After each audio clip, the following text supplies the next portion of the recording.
औरंगाबादच्या घाटी शासकीय रुग्णालयामध्ये डॉक्टरांच्या निष्काळजीपणामुळे रुग्णाचा मृत्यू झाल्याचा आरोप नातेवाईकांनी केलाय।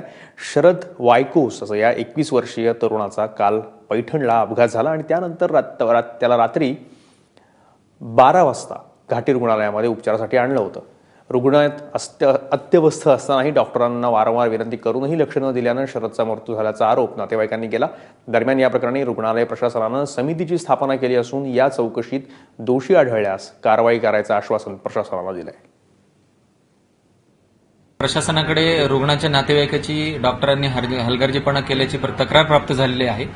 तर अधिष्ठाता महोदयांनी याविषयी एक आता तात्काळ चौकशी समिती नेमली आहे संपूर्ण प्रकरणाची चौकशी करून अहवाल देण्यासाठी, जेणेकरून समिती चौकशी करून आपला अहवाल सादर करेल अधिष्ठाता कार्यालयाला आणि अहवालाच्या निष्कर्षानुसार जे दोषी असतील त्यांच्यावर योग्य ती कारवाई केली जाईल।